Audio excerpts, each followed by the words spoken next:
Halo guys, saat ini kita menuju ke lokasi rumah walet yang baru dibangun. Kebetulan lokasinya di belakang kantor, di belakang Koramil. Jadi kita menuju ke sana. Yang punya sudah setuju untuk tempatnya dilihat dan dikoreksi kalau ada yang salah, kalau ada yang kurang. Nah, nanti di sana kita lihat bagaimana hasil dari rumah walet tersebut yang sedang dibangun. Oke? Ada 3 pertimbangan mengapa tempat ini dipilih. Yang pertama, lokasi ini merupakan jalurnya terbang burung walet. Kemudian yang kedua, tempat ini sudah ditinjau oleh gurunya yang punya, yang sudah berpengalaman di bidang perwalitan dan sudah di ACC kalau tempat ini bagus. Dan yang ketiga, yang tidak kalah pentingnya, tanahnya murah. Jadi langsung dibeli, langsung dieksekusi. Ilmu ini mirip dengan ilmunya developer properti. Lokasi, lokasi, dan lokasi. Jadi kalau lokasinya bagus, bisa dikerjakan. Kalau lokasinya tidak bagus, jangan dikerjakan. Sekarang kita lihat di lantai 1, yaitu lubang angin. Kita lihat lubang anginnya sudah dipasang. Lubang angin yang dipasang di sini berupa paralon. Nah, di sini bisa kita lihat itu seolah-olah seperti jendela, memberikan cahaya di tempat kegelapan. Di sini perlu diingat bahwa burung walet itu suka dengan ruangan yang gelap, bukan ruangan yang ada cahayanya. Ingat itu ya. Maka atasi persoalan ini dengan membuat lubang angin berbentuk L, letter L, yang menghadap ke bawah. Kemudian lubang yang menghubungkan antar lantai itu dibuat lebar supaya burung itu bisa menukik ke bawah dengan gampang. Perhatikan gambar ini. Nah, seperti inilah kita buat.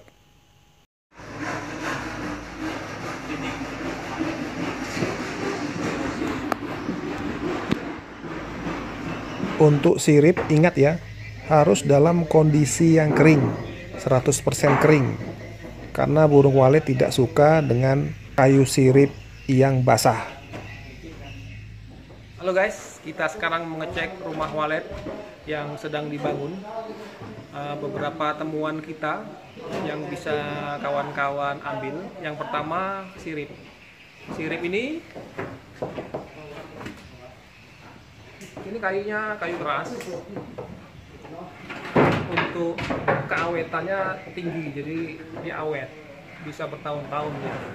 Cuma resikonya karena kayunya keras, cakar burung itu tidak bisa nempel. Jadi begitu dia mau buat sarang, kakinya itu tidak bisa mencengkram sirip ini. Jadi dia pasti terpleset. Makanya dia tidak mau bersarang di sini. Makanya solusinya ini harus kita serut pakai paku, kita buat galur-galur begitu. Jadi dianya ada pegangan, kakinya itu ada pegangan. Atau alternatif yang kedua, kita pasang busa. Kita pasang busa, jadi kakinya itu langsung nempel.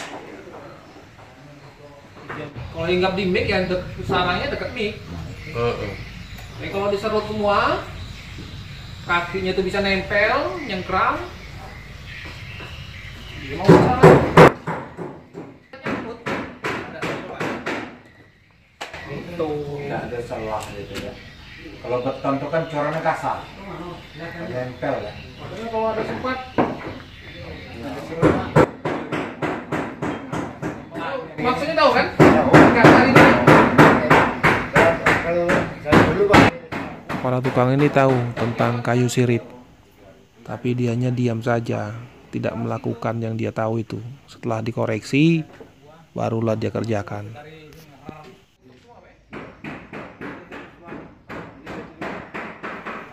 Terkadang tukang yang kita sewa itu sudah memiliki jam terbang yang tinggi, sudah membangun beberapa rumah walet, jadi dia mempunyai pengalaman yang banyak. Dan terkadang hal itu membuat kita tidak bisa memberikan masukan-masukan sesuai dengan keinginan kita. Padahal kita yang bayar, kita yang punya hak untuk menentukan mau dibangun seperti apa. Kan gitu harusnya. Gears itu biar tidak banyak kecoa masuk. Nah, ini untuk kayunya tidak rapat, ada celah-celahnya ini. Ini memang sengaja belum dipasang karena ini belum selesai untuk pencahayaan, jadi biar kita masih bisa melihat. Nah, ini kenapa dibuat ada celah gini? Memang karena pertama kayunya tidak lurus. Kemudian yang kedua, untuk penghematan juga, kalau dia rapat dia akan makin banyak kayu papannya. Kalau kayak gini kan sedikit. Kemudian yang ketiga, nanti ini akan ditutup dengan bahan yang lain. Jadi seperti ada lapisan tersendiri lagi. Jadi kayu ini bagian luarnya, nanti bagian dalamnya ada lagi. Gunanya itu supaya binatang-binatang, kutu-kutu yang mengganggu burung itu tidak bisa masuk, dan suhu di dalam itu terjaga, tidak panas, tidak dingin. Jadi standarnya untuk burung walet. Nah, itulah fungsinya lapisan itu yang nanti akan kita pasang di sini. Terlihat di sebelah kiri itu bangunan rumah walet milik Pak Zen, yang juga sekaligus pemilik dari tanah rumah walet yang baru dibangun ini. Kemudian di depan juga ada orang yang sedang membangun rumah walet menggunakan bata. Jadi wilayah ini memang dipenuhi dengan rumah walet.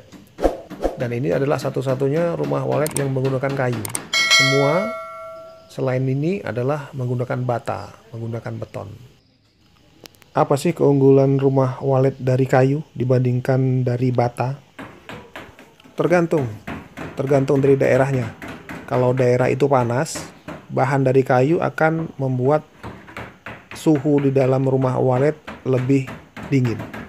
Sedangkan untuk daerah yang cenderung dingin, maka rumah dari bata itu dapat menyimpan panas sehingga kelembapannya sesuai dengan walet. Saya banyak menemui rumah walet terutama di Kalimantan itu menggunakan bata, dan batanya itu dibuat double, jadi 2 lapis. Tujuannya supaya suhu udara di dalam rumah walet itu tetap dingin, karena Kalimantan itu pada saat siang matahari itu terik sekali. Nah, kalau batu batanya dibuat 2 lapis, dibuat double, tentu ini akan berefek kepada biaya pembangunan rumah. Walaupun sebenarnya ada caranya supaya suhu udara di dalam rumah itu stabil. Sampingnya 5, taruh 4 dah.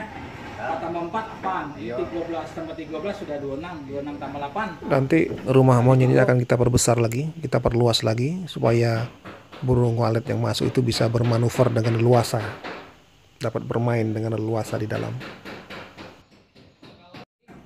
Saya juga ngasih petunjuk supaya lubang masuk burung itu tidak sejajar dengan sirip. Kalau sejajar, nanti cahaya yang masuk itu akan langsung mengenai sarang burung walet. Ini menyebabkan burung itu tidak akan mau bersarang di tempat yang terang. Maka bagusnya untuk rumah walet itu dibagi menjadi 3 bagian. Yang pertama bagian yang agak terang, yaitu tempat masuknya burung walet, kemudian agak gelap, dan kemudian bagian yang gelap. Nah, dengan adanya pembagian wilayah ini, pembagian ruangan ini akan memudahkan burung walet untuk menempati tempat itu. Sebagian orang menggunakan sekat permanen, bisa menggunakan triplek, bisa menggunakan GRC ataupun kayu. Bisa juga dengan tembok kalau dari bata bangunannya. Sebagian lagi menggunakan sekat gantung. Sekat gantung ini bisa dengan terpal, bisa dengan kain hitam, dan sebagainya. Jadi tergantung dari pemilik apakah mau lebih murah atau yang mahal dan permanen sekalian. Tidak ada persoalan apakah warnanya itu terang, mungkin hijau yang terpal, atau putih untuk triplek. Tidak ada masalah untuk burung walet. Yang penting adanya sekat itu membatasi cahaya yang masuk, sehingga pembagian ruangan yang gelap itu dapat tercipta. Jadi burung itu nyaman di sana. Lalu bagaimana dengan kolam yang ada di dalam rumah walet? Apakah itu perlu? Beberapa pemilik walet meletakkan kolam permanen di sana dengan membuat dari bata, sebagian lagi menggunakan ember, sebagian lagi menggunakan terpal. Tarik biar. Apakah barang itu perlu diletakkan di dalam rumah walet? Jadi gini, kolam air di dalam rumah walet itu sebenarnya berfungsi untuk menurunkan suhu dengan menjaga kelembapan di dalam rumah itu. Jadi misalkan cuaca di wilayah tersebut panas, maka sangat diperlukan sarana untuk menurunkan suhu. Nah, salah satunya dengan membuat kolam di dalamnya. Apakah kolam itu efektif? Enggak juga. Karena terkadang kolam yang ada di ruangan tersebut menjadi ranjau yang mematikan bagi anak burung yang belajar terbang. Jadi kalau dianya tidak lancar terbangnya, dia jatuh ke bawah dan kemudian dia masuk ke kolam, otomatis dia akan mati dan itu akan merugikan kita. Lalu bagaimana caranya supaya udara tetap lembab namun tidak mematikan anak burung? Kita bisa mengganti kolam itu dengan alat yang bisa membuat kabut, dari air. Nah, itu bisa menjaga suhu menjadi stabil sesuai dengan habitat burung walet di alam. Memang kita akan keluar dana untuk membeli alat tersebut dan juga memerlukan listrik untuk pelaksanaannya. Tapi ya, untuk mendapatkan habitat yang cocok memang harus itu yang kita lakukan. Nah, kemudian di video ini terlihat bahwa lantai dasar dari bangunan ini tanah. Di situ terlihat ada genangan air. Nah, apakah ini bagus untuk habitat walet? Saya tetap menyarankan supaya lantai bagian paling bawah rumah itu dicor dengan semen. Kenapa? Karena kalau dari tanah ada beberapa kerugian. Yang pertama, dia kelembapannya tinggi. Kalau kelembapannya tinggi, itu berpengaruh jelek terhadap sarang burung walet. Dia akan kusam warnanya. Kemudian dia akan mengundang banyak musuh-musuh alami dari walet, seperti kutu, kecoa, dan sebagainya. Kemudian kerugian lainnya, kalau tidak dicor, itu akan memberi kemudahan bagi pencuri untuk membobol rumah walet kita. Ada satu pelajaran penting yang bisa kita ambil dari pembangunan rumah walet ini. Kalau kita sudah mempercayakan kepada tukang, kita tidak boleh 100% percaya. Harus setiap saat kalau ada kesempatan kita cek. Ini contohnya, kita sudah kasih denah, kita sudah kasih gambar bentuk dari rumah walet yang akan kita bangun, yang kita inginkan. Tapi dalam pelaksanaannya, tukang ini kerja berdasarkan pengalaman dia membangun rumah walet di tempat lain. Nah, jadi dia bukan mengerjakan yang seperti kita minta. Rupanya memang karena pengecekan terhadap pembuatan rumah walet ini kurang dilaksanakan. Jadi tidak dicek terus, tidak di-briefingkan dulu pada saat mau mulai bekerja tukangnya itu. Nah, nanti kan hasilnya kan akan mengecewakan. Nah, ini pelajaran yang berharga. Rumah walet ini ukurannya 15 x 5. Jadi panjang ke belakang 15, lebarnya 5 meter. Maka akibatnya sirip itu kan dari kayu yang panjangnya 4 meter. Akhirnya sirip itu disambung. Jadi seharusnya kalau misalkan dibuat ukurannya 15 x 4, kita tidak perlu menyambung sirip lagi. Jadi cukup kayu yang sudah ada yang ukurannya 4 meter itulah yang kita pakai. Tapi ternyata dari yang punya rumah menginginkan ukurannya 15 x 5. Akhirnya siripnya itu disambung. Mengapa pemilik rumah itu menginginkan ukuran 5 meter, 15 x 5? Rupanya karena dari gurunya yang sudah memiliki rumah walet, sudah berhasil memelihara walet, rupanya ukuran yang bagus itu 15 x 5, bukan 15 x 4. 15 x 4 itu katanya mati.